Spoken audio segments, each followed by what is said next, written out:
Some doors remain closed for a reason. Some secrets rot quietly behind walls, too sacred, or too terrifying, to be spoken aloud. But I had to know.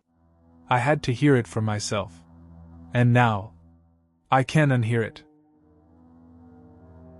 There are rules in every family.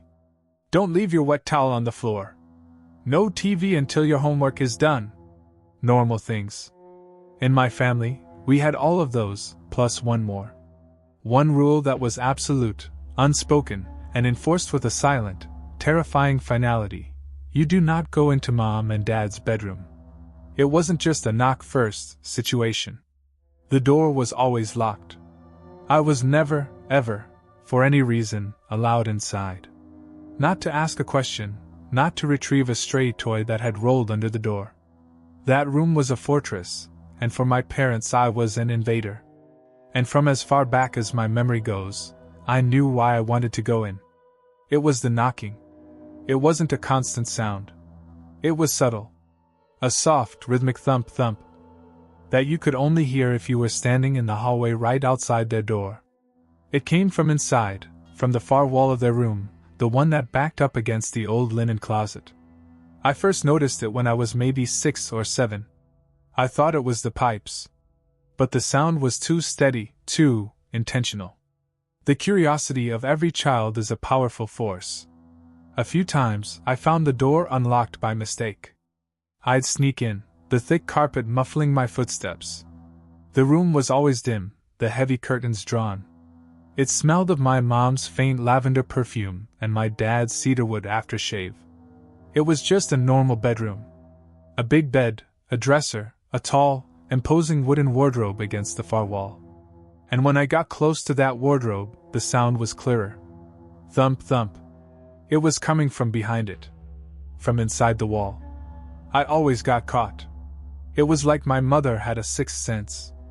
I'd be in there for less than a minute, and I'd hear her footsteps in the hall. The look on her face wasn't just anger. It was a deep, primal panic, a terror that made her features sharp and strange. The punishments were swift and severe. No TV, no friends, grounded for weeks. My dad would handle the lectures, his voice a low, cold monotone that was far scarier than yelling. There are places in this house that are ours, and ours alone. You will respect that, or you will find yourself respecting nothing at all. As a teenager, I tried a different approach, and thought that direct confrontation will do the thing. I asked them at the dinner table one night, "Why can't I go in your room? And what's that knocking sound I always hear?" Silence.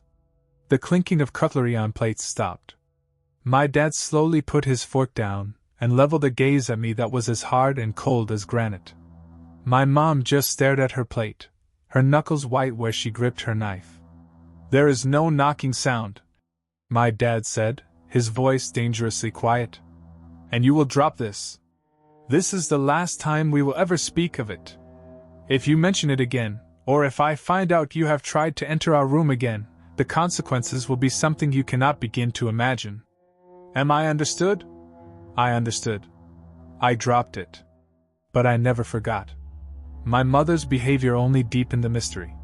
She was a good mom, loving in her own distant way. She went to work, she cooked, she cleaned. But any free time she had, she spent in that room. She'd disappear behind that locked door for hours on end. Sometimes I'd press my ear to the door and just listen.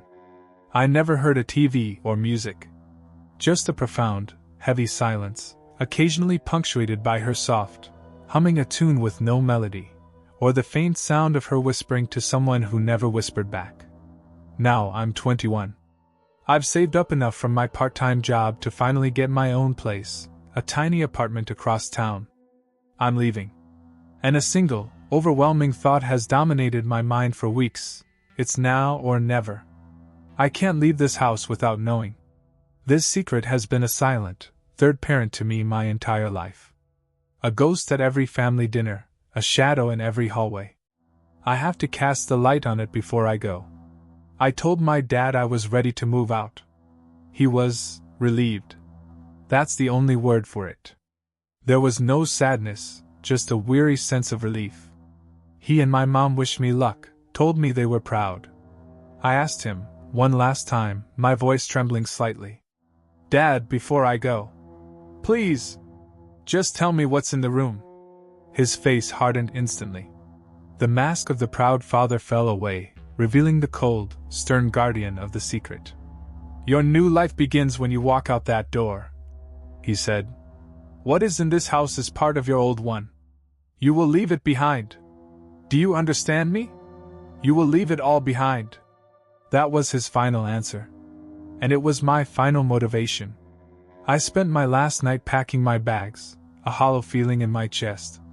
The next morning, I watched from my bedroom window as their cars pulled out of the driveway, one after the other, on their way to work. The house was finally mine. My heart was a frantic bird in my ribs. I walked to the kitchen, to the old ceramic cookie jar shaped like a smiling pig. It was where they'd always kept the spare keys. I reached inside, my fingers closing around a single, cold brass key. The key to their room. I stood before their door, the key trembling in my hand. It slid into the lock with a well-oiled click. I turned it, pushed the door open, and stepped inside. The room was exactly as I remembered it. Dim, still, smelling of lavender and cedar. The big, dark wardrobe stood like a monolith against the far wall. And as I crept closer, I heard it. Clearer than ever before. Thump, thump. It was a slow, weak, but steady rhythm. A sound of flesh on wood. I knelt down, pressing my ear against the cold plaster of the wall, right beside the wardrobe. The sound was right there, on the other side. My own breathing was loud in my ears. I don't know why I did it. Maybe I just needed to prove to myself that I wasn't insane. I spoke to the wall, my voice a choked whisper. Hello? Is someone there? The knocking stopped. The silence that followed was so absolute it felt like a pressure against my eardrums. I waited. Nothing. I was about to stand up, to write it off as the house settling, when a sound came back through the wall. It was a voice. A faint, dry, rasping sound. A feminine voice, stretched and thin, like a recording played on dying batteries. It spoke in broken, staggered syllables. K-I-L-M-E. I jerked back as if I'd been burned.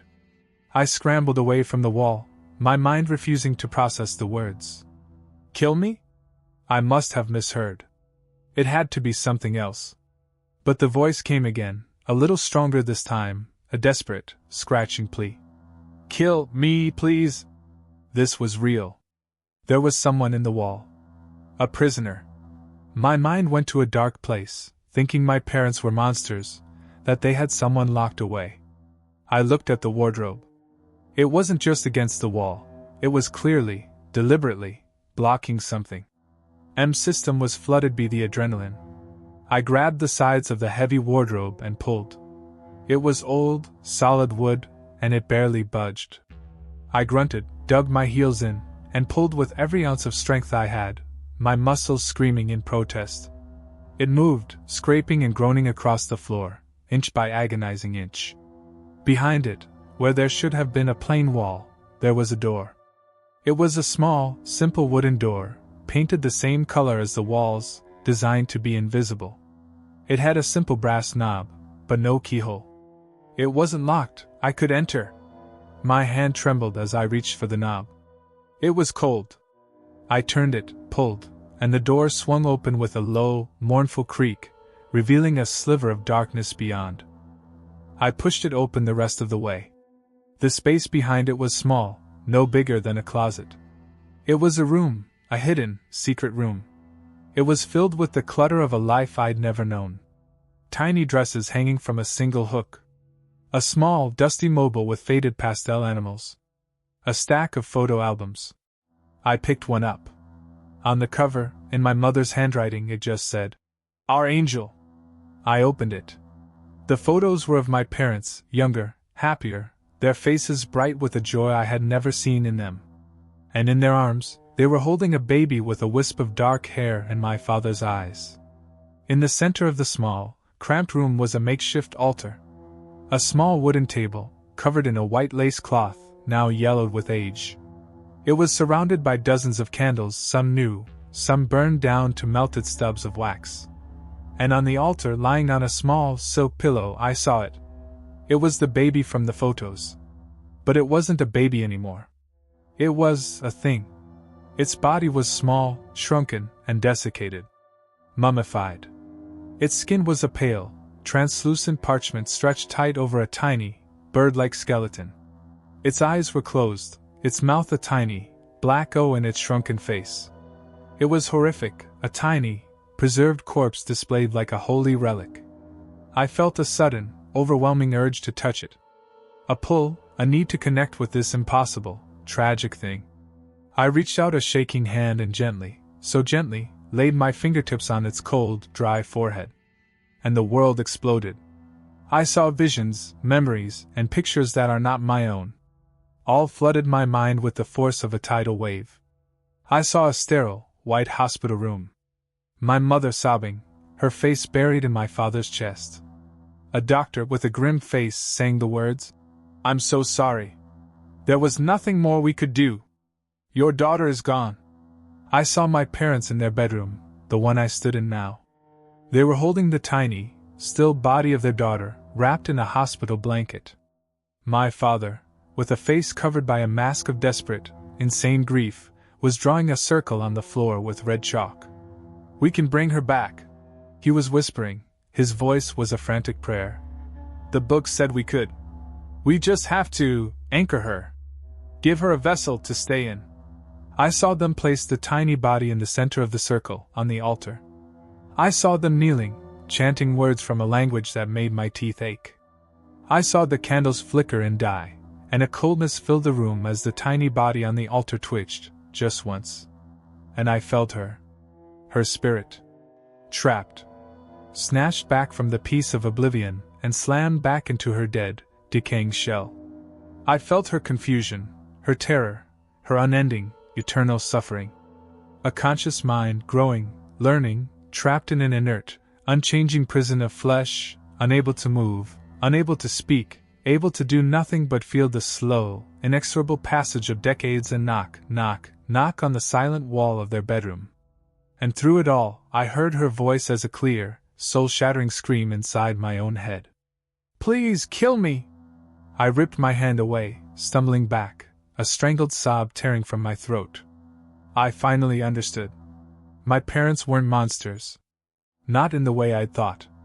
They were just broken. Drowned in a grief so profound they had committed an atrocity to try and escape it. They hadn't imprisoned a stranger. They had imprisoned their own daughter. My sister. I knew what I had to do. There was no other choice. I grabbed an old, soft blanket from the foot of their bed, returned to the hidden room, and carefully, reverently, wrapped the tiny, mummified body. It was as light as a bundle of dry leaves. I put it in my duffel bag, on top of my clothes. I took one last look at the sad, terrible little room, and then I walked out. I didn't close the hidden door. I didn't move the wardrobe back. I wanted them to know. I left the key on the kitchen table, walked out the front door, and never looked back. The drive was a blur. The visions didn't stop. I felt her gratitude, a wave of pure, beautiful relief, but it was tangled with the agony of her long imprisonment. I felt her pain, her loneliness, her terror. And I felt my parents' grief, a crushing, unending weight. I drove for hours, until the city was a distant memory, until I was on a lonely road surrounded by nothing but fields and rust. I found what I was looking for, a desolate, abandoned scrapyard. There, among the mountains of rusted metal and broken dreams, I built a small pyre. I unwrapped my sister's body one last time, whispered an apology for my parents, for my own ignorance, for her entire, stolen life. I laid her on the pyre, doused it in lighter fluid, and with a flick of a match, I set her free. I watched as the flames consumed her. And as her tiny, earthly prison turned to ash, I cried. I cried for the sister I never knew. I cried for the parents I could never go back to. I cried because I had done the most merciful thing I could imagine, and it was also the most monstrous. They'll come home. They'll see the open door. They'll know what I've done. They will hate me. They will despise me for taking away the one thing they had left of her, even if it was a perversion of her memory. I freed my sister, but I destroyed my family. And I don't know how I am supposed to live with that.